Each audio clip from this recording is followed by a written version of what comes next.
Kelihatan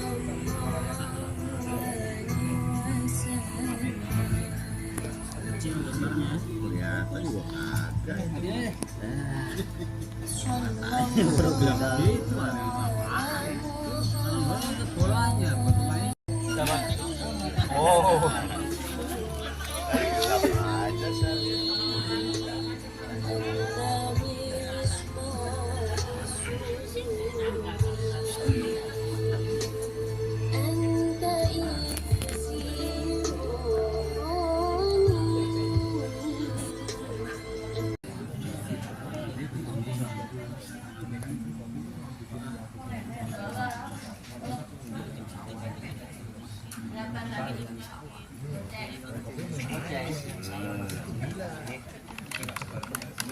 aja ngopi.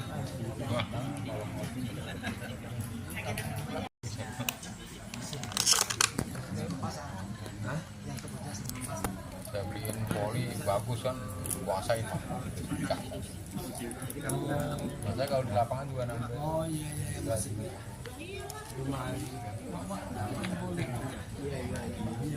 Ini orang ngopi bener. Teh.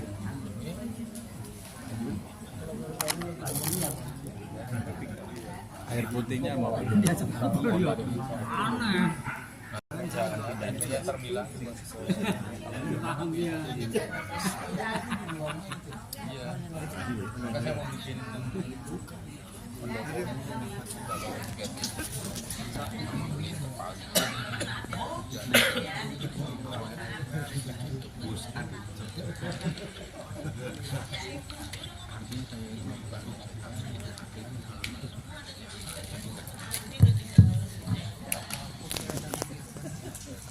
Ibu-ibu, Assalamualaikum warahmatullahi wabarakatuh. Alhamdulillah, alhamdulillahirabbil alamin. Wassalatu wassalamu ala asrofil anbiya'i wal mursalin sayyidina wa maulana Muhammadin wa ala alihi wa ashabihi asma'in, amma ba'du. Asyhadu an la ilaha illallah wa asyhadu anna Muhammadan abduhu wa rasuluh.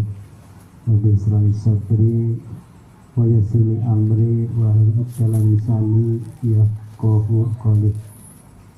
Yang terhormat Bapak Ustaz Safruddin, guru kita yang terhadir di tengah kita.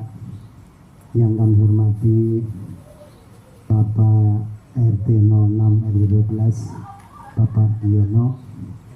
Yang kami hormati Bapak Hudi, Ketua DKM Mushola Ittihad, Bapak-bapak, ibu-ibu, jamaah al-istiqomah yang insyaallah dirahmati Allah SWT. Syukur alhamdulillah pada malam hari ini kita ucapkan alhamdulillah bahwa kita pada malam hari ini masih diberi kenikmatan sehat walafiat sehingga bisa hadir di Jalan P25 dalam rangka kajian rutin bulanan.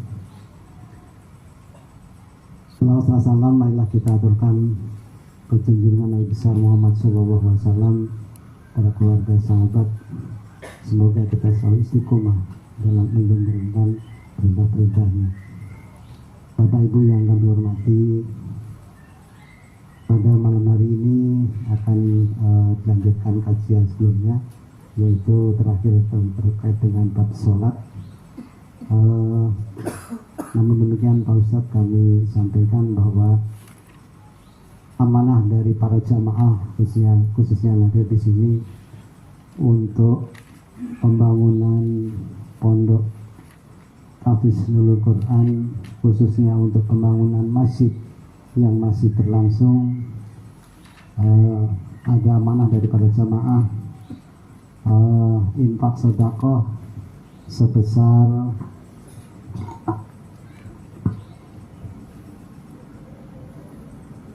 545.000. Mudah-mudahan amal jariah ini, sedekah ini bisa bermanfaat untuk pembangunan khususnya pembangunan masjid yang sedang berlangsung di Pondok Tahfidzul Quran. Terima kasih para donatur jamaah semuanya yang telah memberikan sebagian rezekinya untuk pembangunan masjid Pondok Tahfidzul Quran.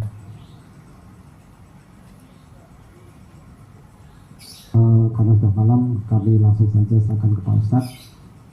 Dipersilakan Pak Ustadz.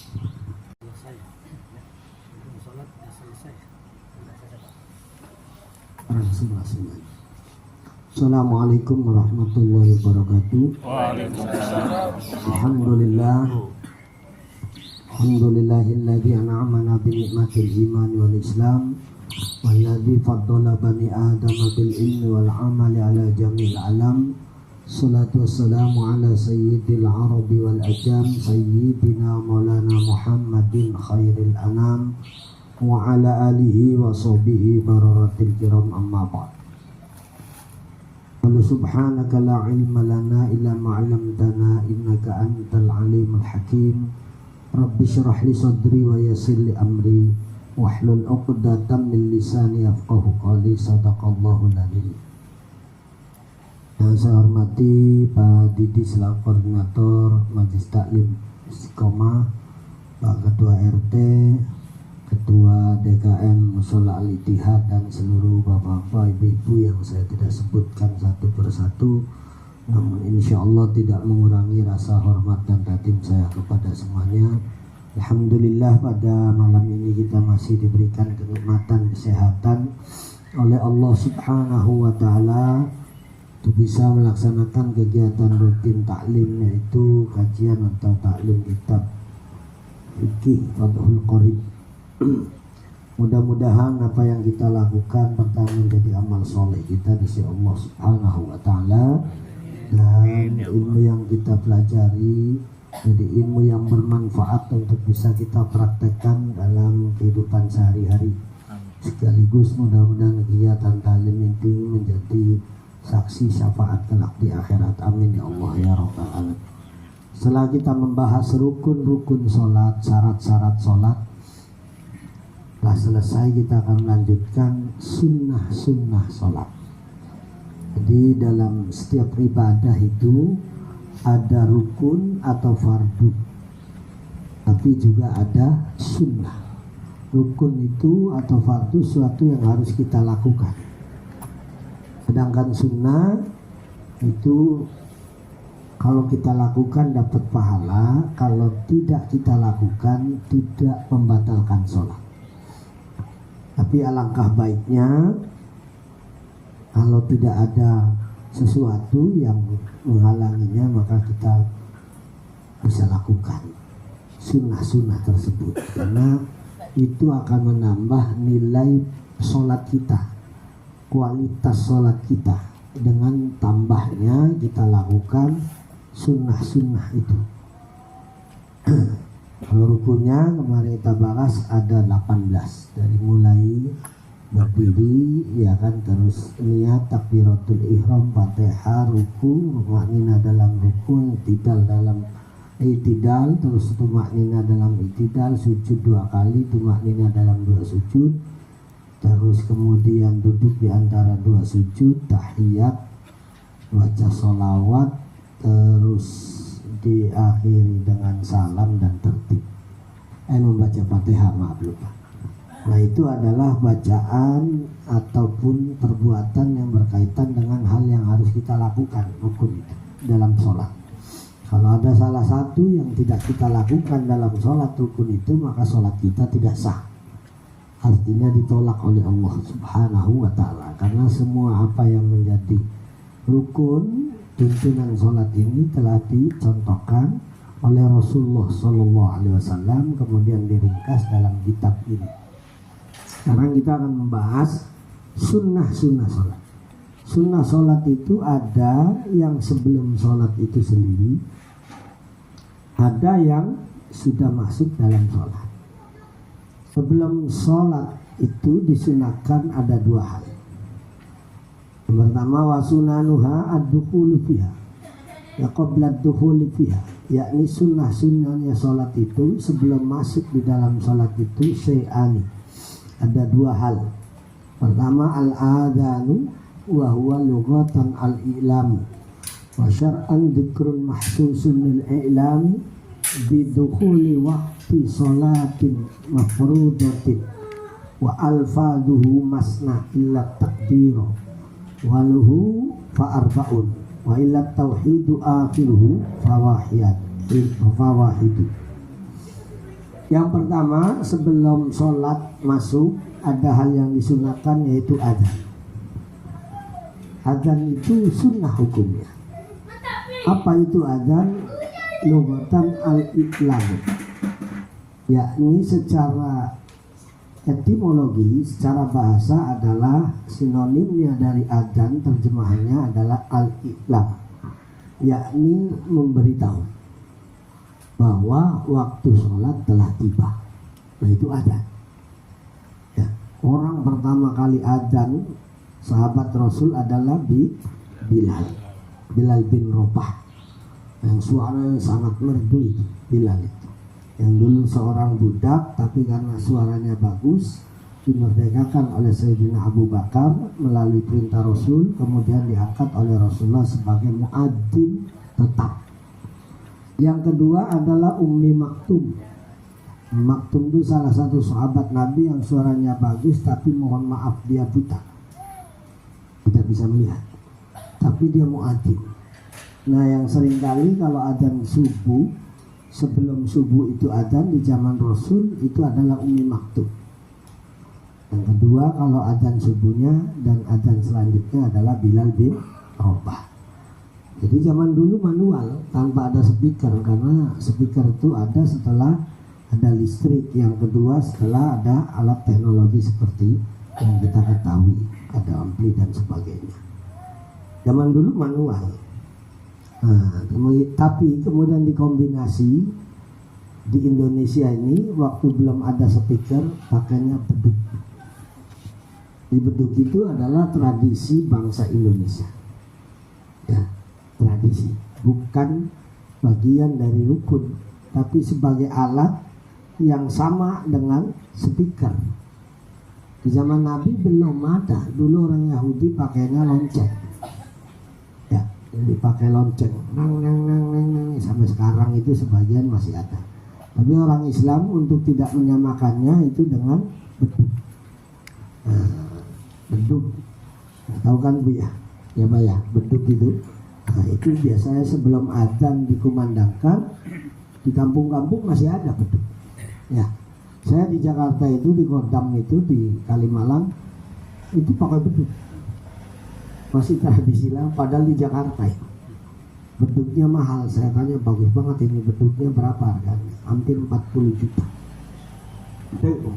Beduknya itu di masjid itu gede, pesan khusus di Jepara, kayunya kayu jati. Boleh nggak itu? Boleh. Sama halnya kalau pakai speaker. Sebab kalau di masjid nggak pakai speaker, nggak pakai beduk, ya suaranya hanya terdengar di masjid. Padahal untuk memberitahu orang bahwa waktu sholat itu sunnah hukum. Maka untuk sunnah ini diketahui oleh orang banyak supaya ingat bahwa waktu sholat sudah masuk adalah adzan. Nah sekarang mah ya enak, nggak pakai beduk pun sudah ada speaker. Tapi ada juga yang sebagian masih pakai beduk dan pakai speaker. Banyakan di daerah, di kampung-kampung di Jawa-Jawa itu masih banyak yang pakai beduk. Terutama di masjid-masjid wali, kalau Bapak Ibu ziarah ke Wali Songo, hampir semua ada beduknya. Nah itu untuk tanda bahwa waktu telah masuk. Yaitu adalah dzikrun mahsusun lil i'lami bidukhuli waqti sholatin mafrudatin. Bisa sampaikan zikir yang khusus untuk memberitahu waktu sholat. Secara khusus adzan itu untuk waktu sholat secara khusus. Tapi secara umum, ya, makanya dzikrun mahsus definisinya itu zikir yang khusus. Artinya kalimatnya itu tidak boleh dirubah. Udah tersusun dari mulai kalimat takbir, Allahu Akbar, Allahu Akbar, Allahu Akbar, Allahu Akbar, sama asyhadu an la ilaha illallah 2 kali, asyhadu anna Muhammadar Rasulullah 2 kali, terus hayya 'ala sholat 2 kali, hayya 'alal falah 2 kali, baru Allahu Akbar la ilaha illallah. Maka dulu sempat ramai dan gempar, ada azan diganti kalimat, nggak boleh. Itu yang waridnya, yang aslinya dari Rasulullah itu seperti itu ya. Jadi kalimat yang sudah tersusun sejak zaman Rasulullah itu kalimat azan. Secara khusus itu adalah untuk apa? Pemberitahuan waktu sholat yang mafruḍo, yang disunahkan, yang difardukan sholat. Maka nggak sunnah kalau adzan untuk sholat sunnah, sekalipun itu berjamaah dan ramai. Contohnya sholat id. Bapak pernah dengar ada adzan ya? Nggak ada, ya kan? Baik Idul Fitri maupun Idul Adha itu nggak dianjurkan. Cukup dengan as-sholatu jami'ah, as-sholatu jami'ah, as-sholatu jami'ah, sallu li'idil fitri rak'ataini rahimakumullah. Gitu aja, nggak boleh pakai adzan karena tidak dianjurkan. Tapi ada adzan itu bukan hanya untuk sholat. Contohnya ada musibah, ada bencana angin puting beliung yang sangat besar, itu ada untuk mengingatkan kepada semua masyarakat kembali ke Allah ya, untuk ingat sama Allah saat kita kondisi apa, dalam musibah banjir besar. Itu suka ada yang ada di antara sekian banyak, kemudian dia adzan saat musibah. Wah, sampai sekarang tuh rekamannya tsunami itu ya, banyak yang takbir sama banyak yang adzan. Nah itu di Masjid Baitur Rahman yang diselamatkan itu di adzan, ada yang adzan. Nah itu fungsi adzan itu pertama yang paling pokok dan utama adalah untuk apa?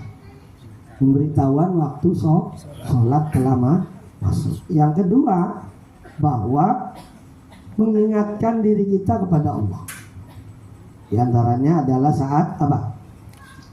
Musibah. Yang kedua, sunnah dianjurkan, yang dianjurkan sunnah adalah saat bayi lahir. Jadi saat bayi lahir disunahkan diadzani di telinga kanan. Apa tujuannya? Ternyata adzan itu fungsinya besar untuk bayi yang baru lahir, supaya begitu bayi lahir itu tidak tersentuh duluan oleh setan. Insya Allah bayi atau anak yang lahir langsung diadzanin, insya Allah dijaga imannya oleh Allah Subhanahu wa ta'ala. Maka disunahkan di telinga kanan itu adalah adzan. Jadi bayi atau manusia baru lahir ke dunia diadzani. Yang selanjutnya nanti kalau meninggalkan dunia juga diadzani. Oh ya, adzan lagi, yaitu di kuburan. Walaupun ada sebagian yang nolak. Saya pernah suatu ketika mengantarkan jenazah, kebetulan memang kayak bapak-bapak ibu ginilah, suami istrinya ngajinya sama saya. Nah, begitu meninggal suaminya, ceritanya saya yang imamin, yang ngelatih, diminta kemudian untuk apa? Ngiring gitu ya, minta doa terakhir di kuburan. Nah, kebetulan saya bisa, pas saat di sana baik dimasukin ke dalam kuburan, ada yang mau adzan, bukan saya, orang situnya, orang adzan, ditarik nggak boleh oleh saudara almarhum, adik kandungnya almarhum. Hampir rame di kuburan. Nah, hampir rame. Saya bilang terserah keluarga almarhum ya. Sekarang saya kasih gambaran siapa yang paling ahli waris dari almarhum. Ternyata yang paling dekat dan pasti dapat ahli waris itu siapa? Kalau yang suaminya meninggal, istrinya, anaknya. Saudara itu gak ada kaitannya lagi, maksudnya dalam hal warisnya, benar ya? Maka untuk memberikan solusi hampir, karena ibunya marah banget di kuburan tuh, marah. Orang dalam kondisi sedih Ya, ditinggal suami diadanin nggak boleh, marah. Benar kejadian itu, ibunya bilang ini hak saya, mau diadanin mau diapain itu hak saya istrinya almarhum, anak-anaknya ada ini, coba anak-anaknya, kata istrinya itu almarhum, mau diadanin minta semua anaknya, akhirnya malu juga tuh. Itu rombongan yang kayak gitu ya. Jadi ada dasarnya di kitab ini Bu ya, di syarahnya itu ada. Dari di antara salah satu nih ya, adzan itu adalah di antaranya bukan hanya untuk sholli ghairi sholat kal adzan fi adzanil mahmum wal ghadban wa man sa'a khuluquhu walau bahimatan wa inda tazahumil jasi wa indal hariki wa fi udunil masru' tuh. Wa kadza idza taghawwalatil ghailan ay tasawwarat waradatul jinni wasyayatin bisuri mukhtalifatin. Banyak sekali di sini fungsi azan itu bukan hanya untuk sholat ya, boleh juga kalau ada orang kesurupan diazanin boleh. Karena diantaranya fungsi dalam hadis sahih Nabi, kalau azan dikumandangkan setan kabur semua, takut. Jadi yang tadinya ada di musola Al-Ittihad pada ngumpul, begitu maghrib tiba azan, ada yang azan setan kabur, ada yang ke SMU, ada yang ke pojok situ itu. Benar, ini benar hadisnya saya, pada kabur semua jauh. Nanti kalau azannya berhenti, datang lagi. Oh ya, datang lagi ke musola lagi. Nanti pergi lagi pas komat. Jadi salah satu yang bisa ngusir setan atau jin itu ada. Makanya boleh juga orang yang sedang kesurupan itu diadani, boleh itu ya, supaya setannya kabur. Tapi saya pernah juga menghadapi orang kesurupan, setannya pinter juga. Iya, ini dulu orang Blok I. Nah ini nih kata dia, dibacain malah nantang, ngomong gitu, apa yang kesurupannya tuh ngomong, kata dia, ayo keluarkan semua ilmunya, kata gitu. Aduh kurang ajar, jinnya ngaji ya itu. Jadi dia bilang sama suaminya, Mas katanya, manggilnya Mas Iban dulu, Mas kata dia, yang bisa ngobatin saya itu dulu waktu saya di Blok O, masih di Blok O, panggil Ustaz dari Blok O, yang lain gak bakalan bisa. Datanglah Mas Ipan nama yang kesurupan, saya lagi di luar ya kan, orang lagi kesurupan kan matanya beda. Istri saya sempat ketakutan juga, lah ini kok tamu kayak gini gitu ya. Istrinya di bawah, disangkanya saya ada, dia nggak nempel lagi. Akhirnya saya dikasih tahu, terus pas habis sudah pulang saya datang, nah ini nih orangnya, kata dia. Saya tunggu-tunggu, ayo keluarkan semua ilmunya, kata. Itu luar biasa, bisa ngomong gitu kesurupan dan tahu saya datang itu. Padahal lagi sudah hampir 2 hari 2 malam, kata. Kesurupan hampir 2 hari 2 malam, nggak tidur. Hanya kan suaminya stres juga ya, jadi undang macam-macam orang ya, belum sembuh, nunggu saya, dilalahnya itu nunggu saya datang itu suruh keluarin ilmunya. Terus saya bilang ntar aja jam 2 malam saya datang. Saya jam 2 malam itu lagi sepi-sepi, agak merinding juga, emang hebat ini jinnya. Iya, biasanya bisa ya kita mental juga, tapi alhamdulillah tadus pinitma berkah. Salah satu diantaranya pakai Yasin Fadilah, pakai ini nggak mempan.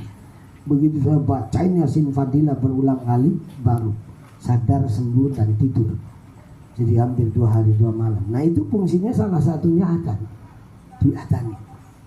Nah itu di sininya adzan. Oh ya, termasuk tadi adalah saat kondisi emosi orang ya tadi, itu juga boleh diadanin. Coba aja kalau istri marah, coba Bapak adzan.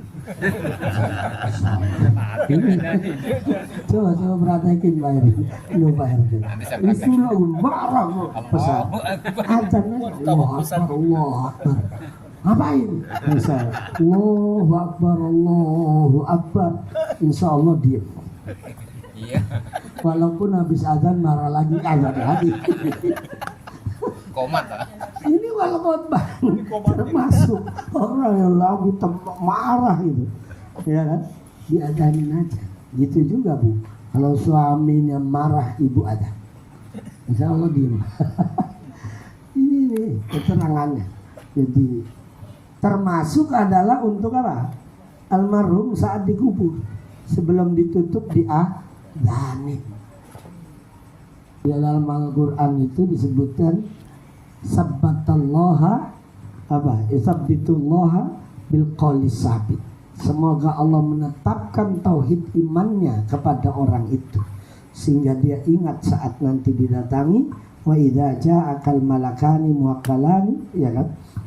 Nanti akan datang dua malaikat yang diutus oleh Allah untuk fa idza sa'alaka faqul. Nah, itu kan di adzan ada. Asyhadu an la ilaha illallah wa asyhadu anna Muhammadar Rasulullah. Kalau ditanya nanti apa? Marrabbuka?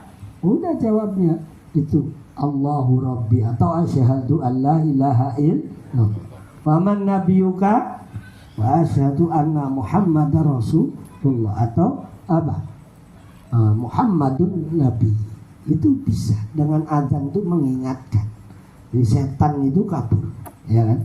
Nah, itu diantaranya. Jadi secara khusus di sini untuk pemberitahuan waktu sholat fardu masuk, tapi secara umum bahwa azan itu berfungsi bukan hanya untuk sholat, tapi saat terjadi perang, terjadi musibah, bencana dan sebagainya, bahkan termasuk apa?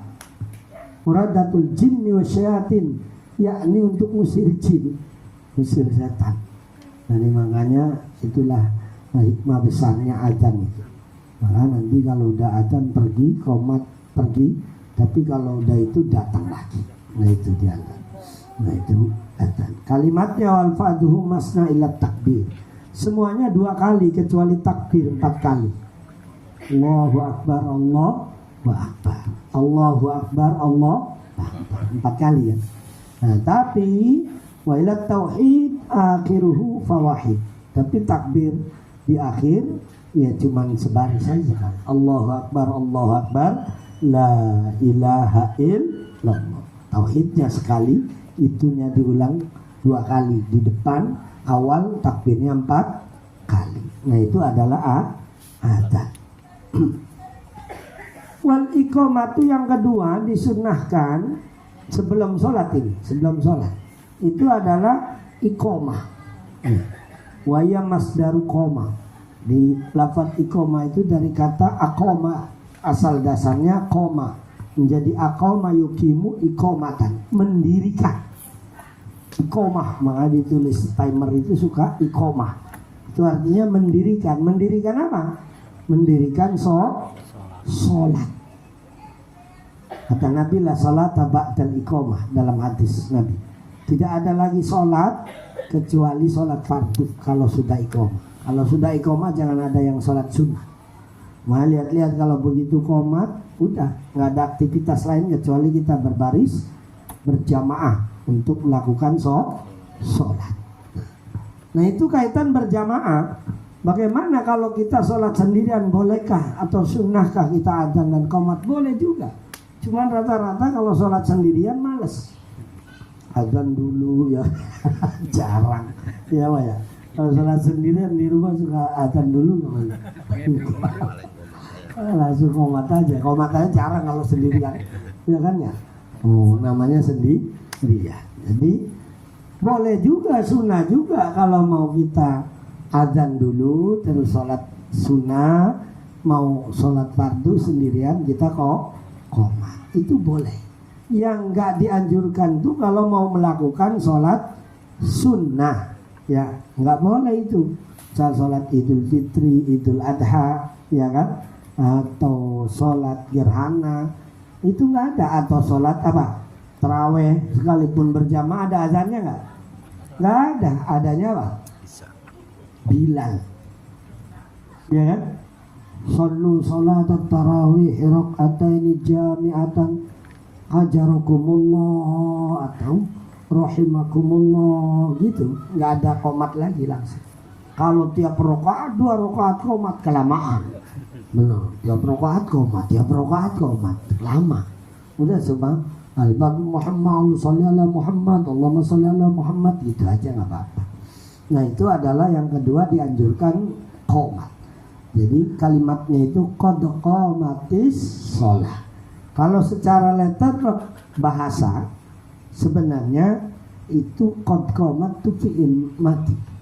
Seakan-akan sholatnya mau sudah dilaksanakan, padahal baru mau dilaksanakan. Jadi qomat itu tanda masuknya sholat mau dilakukan. Kalau adzan tanda waktunya apa? Waktu sholat. Tapi kalau qomat tanda waktu mau dilakukannya sholat itu sendiri secara berjamaah. Nah itu adalah iqomah, yakni sumya biha ad-dzikrul mahsus li'annahu yuqimu ila sholati wa innama yushra'u kullu minal adhan wal iqamah lil maktubah wa amma ghairuha fayunadi laha as-sholatu jami'ah.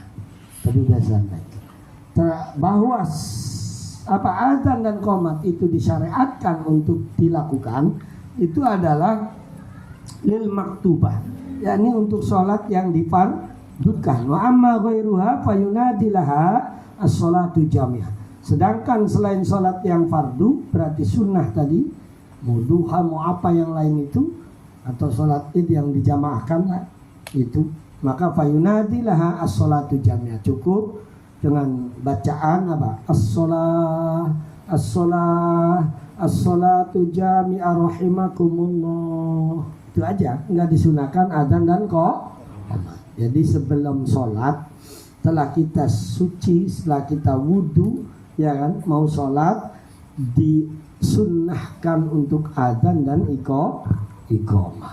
Nah itulah 2 hal yang sangat dianjurkan untuk dilakukan sebelum sholat fardu, atau untuk mengundang orang agar ingat bahwa sholat itu sudah waktunya sudah masuk. Ba'da dukhuli fiha. Dan ada sunnah-sunnah yang sudah masuk sholat. Ini mulai memasuki di sholatnya. Kalau tadi adzan dan qomat qabla sholat. Kalau sekarang ba'da dukhul fiha. Ada 2. Jadi sunnah dalam apa? Dalam sholat itu ada 2. Ya.